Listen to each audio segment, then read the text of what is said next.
Why did you tell that to the audience to be penetrating and brief? No, because I'm after They are already tired. No, your address will infuse a new insight. So yes, I think we've spoken so much on CSR today. Of course, that's the topic, that's the organization. But what should be done? Why it should be done? Are we doing enough? Do we have watchdogs? Do we have the right people in place? Do we need watchdogs? Uh, I have more questions than answers actually, and I don't know whether that's going to be thought-provoking or what. But let's discuss this in a very holistic manner. I want to use a few instances spoken here at various forums and various times that I heard. Yes, we need CSR. Why? Because there is a profit-making organization. They should spend something for the betterment of the society. Nothing wrong with that. Beautiful concept. It's been there forever. Don't need to speak about it. Is the CSR doing an effective job? I think we have too many audits in place. We already have the systems in place. Are the systems, are the audits working? क्या हमारी implementation हमारे systems की correct है कि नहीं, ये crux है. क्या मीडिया को वॉच डॉग बनना चाहिए, क्या CAG को वॉच डॉग बनना चाहिए, क्या ROC को वॉच डॉग बनना चाहिए? इतने हमारे पास माध्यम हैं वॉच डॉग्स के, और इतने हमारे पास रूल्स एंड रेगुलेशंस हैं कि हमें आदत ही पड़ गई है. हम सब ने एक फैक्ट्री बना ली है जहाँ पर एक्सपर्ट्स आपको इन सारे के सारे रूल्स एंड रेगुलेशंस के बॉक्सेस को टिक कैसे करना है वो सिखा देते हैं, या आपको कहते हैं आप पीछे बैठिए हम आपके लिए टिक करवा देते हैं. प्रॉब्लम इज़ नॉट कि CSR हो रहा है कि नहीं हो रहा है. I don't think across the country सब खराब हैं. I don't think across the country सब चोर हैं. I don't think across the country nothing good is coming out. Point is that हम लोग इतना सा बुरा देखते हैं तो हम उस बुराई को प्लग नहीं करते, हम सबको ही बुरा बोल देते हैं. Everything is bad. सो जो अच्छा भी कर रहा है वो डिमोरलाइज हो जाता है. उस जो बुरा कर रहा है उसके लिए हमने इतने प्रोसीजर्स बना दिए कि वो तो फिर भी उस माध्यम से निकल के किसी और तरीके से बुरा कर रहा है. जो अच्छा कर रहा था उसका काम मुश्किल हो गया, बहुत मुश्किल हो गया. क्यों? क्योंकि अब आपको सिंपली ये काम नहीं करना है जिसकी कि एक एग्जीक्यूशन करनी है. अब इस काम का प्रूफ रखना है, इसके डॉक्यूमेंट्री एविडेंस रखना है, इसका ऑडिट कराना है. फिर उसके बाद आप बैंक को ही ले लीजिए. ऑल दो बैंक्स में CSR एक्टिविटी का इशू एक डिफरेंट ही लेवल पे जाता है. बैंक्स में प्रॉफिट ही नहीं है आजकल, तो कोई प्रॉब्लम ही नहीं है. हम तो वॉलंटरी काम करते हैं, कोई इशू ही नहीं है हमारे पे. कोई ऑल्दो मुझे वर्ड हमारा नहीं बोलना चाहिए please. I am a former director of bank of India, not a present director. I do sit on the board of IICA currently, and so I know कि CSR के, MCA के बड़े सारे माध्यम, बड़ी सारी जगहों से चीज़ें चल रही हैं, उनके ऊपर चर्चा हो रही है. फर्दर हम इस पे बात कर रहे हैं कि और कैसे रेगुलेशन बने और कैसे ट्रांसपेरेंसी आए. I think we should take a pause. ये मेरा पर्सनल व्यू है और मैं कई बार ये चीज़ें बोलती हूँ बोर्ड्स के ऊपर. I think we should take a pause. क्या हम ओवर रेगुलेटरी हो गए हैं? क्या हम सिर्फ रेगुलेटरी हो गए हैं? क्या हमारा सारा फोकस, हमारा सारा पैसा इसी चीज़ में तो नहीं जा रहा कि हम अपना काम भी कर रहे हैं कि नहीं कर रहे हैं? काम करने का पैसा काम में नहीं जा रहा, उसकी प्रोटेक्शन में ज़्यादा जा रहा है. ये मेरा अनुभव है बैंक के बोर्ड्स पे बैठ के, पब्लिक लिमिटेड कंपनीज़ के बोर्ड्स पे बैठ के, IICA के बोर्ड्स पे बैठ के, कि जितना पैसा हम लोग, आप you can vouch for what I am saying sir, कि जितना पैसा हम लोग खर्च सकते हैं किसी अच्छे काम के लिए, उससे ज़्यादा पैसा हम कंप्लायंस पे खर्चते हैं. और कंप्लायंस फिर टिक द बॉक्स एक्सरसाइज है. कंप्लायंस फिर टिक द बॉक्स एक्सरसाइज है. I am gonna start one line from where Ashok ji left. Human social responsibility. हम लोग बचपन से सारी वैल्यूज़ सीख के बड़े हुए हैं, लेकिन अनफॉर्चुनेटली हमें यह सिखाया गया है कि घर की वैल्यूज़ ये हैं, बाहर की वैल्यूज़ ये हैं, और बिजनेस वर्ल्ड की वैल्यूज़ कुछ और ही हैं. वो चुपचाप से समझ के करना, वो बताना मत किसी को.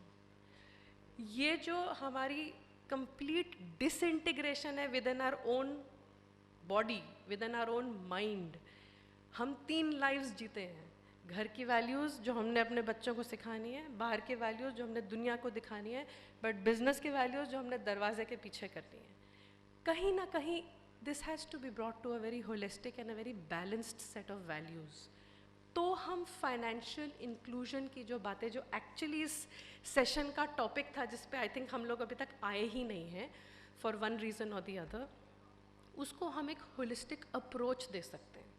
फाइनेंशियल इंक्लूजन ड्राइव गवर्नमेंट करेगी, क्योंकि माध्यम ही गवर्नमेंट है हर चीज़ को लास्ट माइल कनेक्टिविटी, आखिरी व्यक्ति, हर पूरी चेन में एंड तक लेके जाने का।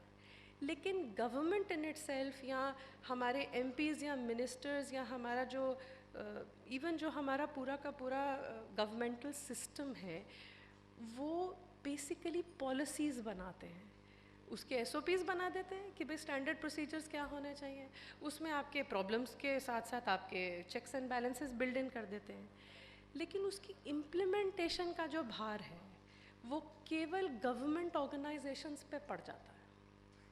फॉर एग्जांपल बैंक्स हैं, अब लोन देना है तो बैंक देगा, आपने एमएसएमई को लोन देना है तो बैंक देगा, आपने टारगेट्स दे दिए बैंक देगा, आपने मुद्रा के लोन कितने दिए बैंक से समझिए। अब while I was sitting on the board, we observed a very एक बड़ी मज़ेदार चीज़ हमने ऑब्जर्व करी। उसी वक्त ये सारी फाइनेंशियल इंक्लूजन ड्राइव हो रही थी between 16 to 19 when I was sitting on the boards, on the various committees also of the board. Every time we would talk about कि कितना MSME लोन दिया, we would be told on the board कि हमने तो अपना target से भी ज़्यादा मीट कर लिया। We would be very happy, हमारा बैंक तो बहुत अच्छा काम कर रहा है, गवर्नमेंट ने स्कीम दी है और हम उससे भी बेटर काम कर रहे हैं। थैंकफुली ये जो हमारा एक सीएज का फोरम था, दीनदयाल जी थे उसमें, मैं थी और भी थे जो उस वक्त डायरेक्टर्स बने थे, हम में से कुछ 5-7 लाइक माइंडेड सीएज ने अपना एक इनफॉर्मल फोरम सा बनाया कि हम महीने में एक बारी, 45 डेज़ में एक बारी मिलेंगे, ये समझने को कि जो नई नई स्कीम्स आ रही हैं उसकी इम्प्लीमेंटेशन को हम अपने अपने स्तर से और बेटर कैसे कर सकते हैं। जब हम इस फोरम पे बैठे और आपस में डिस्कशन शुरू करी तो वी रियलाइज्ड के again tick the box exercise हो रही है।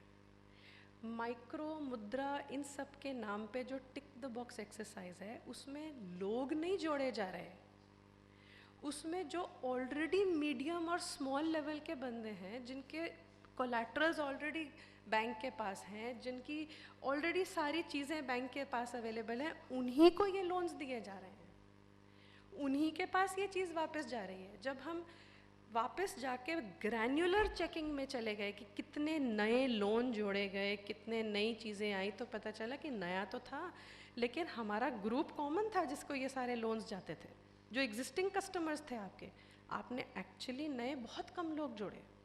अगेन 2 प्रॉब्लम्स, एक जिनको चाहिए था उनको अप्रोच करना ही नहीं आता बैंक को, आपने स्कीम तो रोल आउट कर दी पर बैंकर कोई मार्केटिंग फैसिलिटी तो है नहीं जो अपने लोन को मार्केट करने उस व्यक्ति के पास जाएगा जिसके पास ना तो कोलैटरल ना पे करने की क्षमता है, ना पता नहीं उसका जो काम है वो वापस भी किसी उस पे आएगा, ना एक बैंकर के पास इतना टाइम है कि वो एक 50,000 या 25,000 के लोन के ऊपर इतना समय दे सके। पर उनको आपने काम तो दे दिया और उनको कंप्लायंस भी करनी है, नहीं तो जवाबदारी सीधा गवर्नमेंट पे है। सो जो एग्जिस्टिंग लोग हैं जिनके पास छोटी छोटी रिक्वायरमेंट्स हैं, मेरे ही घर में कोई व्यक्ति काम करता है, वो कुछ छोटा सा खोलने वाला, अच्छा जी वेनी मैडम को तो जानते हैं, चलो दे दो इनके बंदे को दे दो, क्योंकि वो तो पीछे बैठी हैं, गारंटी दे देंगे उसकी, या कोई और दे देगा साथ साथ। तो bank when we sat on the board, पहले तो हमें बहुत बुरा लगा कि हम गवर्नमेंट की चीज़ को ड्राइव ही नहीं कर रहे ठीक से, and we had a lot to say on the in the board कि भाई आप नंबर नहीं बढ़ा रहे, आप लोग नहीं जोड़ रहे, आप तो सिर्फ टिक द बॉक्स एक्सरसाइज कर रहे हो। पर अब आप बैंकर के पॉइंट ऑफ व्यू से बैठिए, चाहे बैंक के अंदर मेजॉरिटी शेयर होल्डिंग गवर्नमेंट की है, पर आप बैंकर के पॉइंट ऑफ व्यू से सोचिए। Banker, a bank is a profit making organization where the business of banking has to make sense. It is not only an institution to drive the social agendas. तो वो माध्यम कहाँ है बीच में, bank के और एक्चुअली जो लोन लेने वाला व्यक्ति है उसके बीच का एक माध्यम चाहिए, और वो बैंकर नहीं बन सकता। वो माध्यम चाहिए जो उसको भी एजुकेट करे जिसको लोन चाहिए कि किस चीज़ का लोन मिल सकता है, और वो बैंक के पास भी जब कोई चीज़ लेकर आए तो एक बैंकर का समय बहुत ज़्यादा ख़राब ना हो। देन वी रियलाइज्ड कि हमारे लोगों से ही जुड़ी जुड़ी ऐसी कई सारी संस्थाएं हैं जो बिल्कुल निःशुल्क ये काम कर रही हैं। वो ऐसी जगहों के लोग हैं जो सुबह सुबह न्यूज़पेपर तक बांटने जाते हैं, उस स्तर के लोग हैं। लेकिन क्योंकि जब वो न्यूज़पेपर बांटने जाते हैं तो उनको पता है ये 10 घर में मैं इन व्यक्तियों को इतने सालों से देख रहा हूँ, ये सही लोग हैं, यहाँ कोई गड़बड़ नहीं है। उन लोगों ने साथ साथ फिर इन लोगों के प्रपोजल एक संस्था में लाके देने शुरू किए। उस संस्था में कुछ चार्टर्ड अकाउंटेंट्स जुड़े कि आप पहले इनके कागज़ सारे वेट करिए, क्योंकि वहाँ जाके जब ये एक कागज़ लेके जाएंगे बैंकर क्या करेगा, वो लिस्ट पकड़ा देगा कि भाई ये तो लेकर आइए, कम से कम केवाईसी तो हो आपका। सो इस तरीके से हमारे जो बीच में लोग जुड़ रहे हैं, कोई ज़रूरी नहीं है कि हर एनजीओ, उन्होंने भी यही कहा कि हर एनजीओ ख़राब नहीं है, लेकिन कोई ज़रूरी नहीं है कि हर एनजीओ या हर ऐसी व्यवस्था या हर ऐसे ग्रुप ऑफ पीपल जो बीच में जुड़े वो गलत हैं। इनकी ज़रूरत है। गैप बिटवीन द पीपल जिनको पैसा चाहिए, उनकी लिटरेसी, मैं किसी की नॉलेज पे बात नहीं कर रही, मैं लिटरेसी पे बात कर रही हूँ। उनकी लिटरेसी और बैंक के बीच में इतना गैप है, सैंक्शन हो रहा है, डिसबर्सल नहीं हो रहा।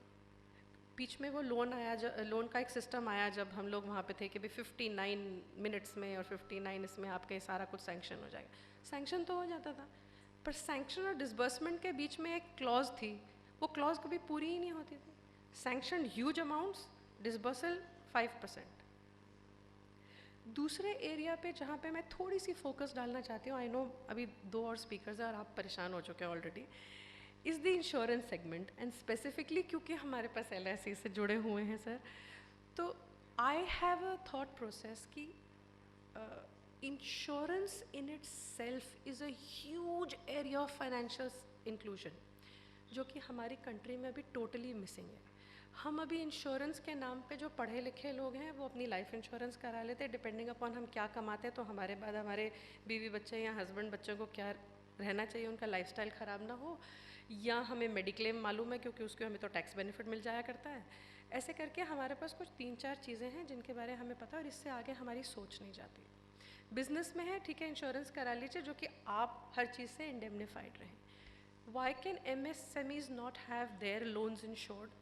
A part of it paid by the government, a part of it paid by themselves, a part of it. There are many businesses that do not fail क्योंकि व्यक्ति को काम करना नहीं आता। पॉलिसी बदल गई गवर्नमेंट की ओवरनाइट, वो क्या करेगा? सडनली, मैं ये नहीं कह रही बिजनेस में रिस्क नहीं है, लेकिन अगर आप एक MSME सेगमेंट को प्रमोट कर रहे हो, आप आत्मनिर्भर भारत पे जा रहे हो, आप आत्मनिर्भर भारत में यू आर ट्राइंग टू से कि भाई आप खुद करें, रिस्क भी आप लें, काम भी आप करें, हम आपको सपोर्ट कर रहे हैं, आपको लोन्स दे रहे हैं बहुत कम रेट्स के ऊपर, ये मेक श्योर कर रहे हैं कि सारे के सारे जो आपके डेटर्स हैं वो आपको टाइमली पे करें वगैरह वगैरह, आप इतने सारे मेजर्स ले रहे हैं। उसमें एक इंश्योरेंस भी एक मेजर होना चाहिए। जो बिजनेसेस किसी आपत्ति में आती हैं, not because of their mismanagement but because of various other areas और सिचुएशन जो उनके कंट्रोल से बाहर हैं, वहाँ why can the insurance company not come in? I think it's a huge area of working for insurance. आप सोचिए 10 खराब होंगे लेकिन 10,000 इंश्योरेंस प्रीमियम भरेंगे। गवर्नमेंट भी कुछ हिस्सा दे सकती है उसको, MSME खुद भी दे सकती है, पार्शली फुल्ली जैसे भी, और एक बहुत बड़ी वैल्यू चेन खुल सकती है जिसमें इंश्योरेंस कंपनीज, MSMEs सारे के सारे मिल के इस चीज़ को प्रमोट कर सकते हैं, और बैंक भी एक अननेसेसरी NPA बर्डन से एक साइड पे जा सकता है। हम NPA में घुसते हैं, NPA की सेटलमेंट होती है, सेटलमेंट में 5%, 10%, 20% पैसा आता है, वो भी असल का। सेटलमेंट कैसे होती है, जो बैठ चुके हैं बैंक पे उस सबको मालूम है कि ऑप्शन ही कोई नहीं है, वजह आप छोड़ दीजिए, ड्यू डिलिजेंस इतनी ज़्यादा है कि उसके बाद भी अगर ये सब हो सकता है तो आई थिंक ड्यू डिलिजेंस कम करके मैकेनिज़म्स बदलने का टाइम आ गया। डिजिटाइजेशन यहाँ बहुत बड़ा रोल प्ले कर चुकी भी है और कर रही भी है। I know most of the issues are legacy issues, clean up करते करते टाइम लगेगा, लेकिन क्लीन अप करते ऑलरेडी 80% टैक्स पेयर मनी तो इरोड हो ही चुका है, और कितना इरोड होगा आगे जाके ये नहीं पता। So this is a thought, I am not saying it's this only solution, but it's a thought that rests and I think this should be done. Secondly, financial inclusion में बैंक सब कुछ नहीं कर सकता। हमारे पास रूरल बैंक्स भी हैं, rural branches भी हैं, सब कुछ हैं, लेकिन हमारे को एक माध्यम चाहिए। जो मैंने बोला है, अब आप उसको एक एनजीओ का माध्यम दे दीजिए, उसको एक बैंक का ही एक और सब्सिडरी माध्यम दे दीजिए, जो मर्जी दे दीजिए, but there has to be something between the last mile and the banker, जो बैंकर को एक बिजनेस की सेंसिबिलिटी के हिसाब से लोन प्रेजेंट करे विद द KYCs, और उसकी जिम्मेवारी वो बीच की संस्था उठाए, और उस पे CSR जा सकता है, क्योंकि वो बेसिकली वैल्यू चेन में एक बहुत बड़ा स्तर, एक बहुत बड़ा रोल प्ले कर रहे हैं मेरे हिसाब से। वन और टू वेरी स्मॉल एरियाज मैं बोलूँगी, उसके बाद I am also going to stop because we still have 2 very important speakers. जितने हमारे MSMEs हैं और जितने हमारे इस तरीके के एरियाज हैं जो सिक हुए हैं not because of there negligence but because of policies, वहाँ पे भी अगर हम एक कार्व आउट बना लें, गवर्नमेंट इसके ऊपर कुछ फोकस करे और हम एक कार्व आउट बनाएं, तो maybe we can add some CSR funding directly to revive this kind of a setup और एन इंडस्ट्री। CSR सिर्फ और सिर्फ गरीब बच्चों को रोटी खिलाना या महिलाओं की शादी कराना या उनको पढ़ाई कराना बहुत इंपॉर्टेंट है, वेरी इंपॉर्टेंट, वो तो कोर है ही है, उस पर तो हम लोग काम कर ही रहे हैं, सारी दुनिया ही काम कर रही है उस पर। बट ये भी CSR की एक रिस्पॉन्सिबिलिटी है कि अल्टीमेटली आत्मनिर्भर भारत तब बनेगा जब व्यक्ति आत्मनिर्भर बनेगा। व्यक्ति आत्मनिर्भर तब बनेगा जब वो अपने आप के अपने पैरों पे खड़ा हो सकेगा, अपने आप को भी फीड कर सकेगा, अपने परिवार को भी फीड कर सकेगा। तब वो आत्मनिर्भरता जो है वो व्यक्तिगत रूप से व्यक्ति से उठ के और पूरे देश तक जाएगी। उसमें CSR can play a role even in revival of businesses. Again checks and balances चाहिए, हर चीज़ में चाहिए। सबसे पहले तो अपने कॉन्शियंस में चाहिए, उसके बाद हर चीज़ में चाहिए। Define checks and balances, implementation strict करिए।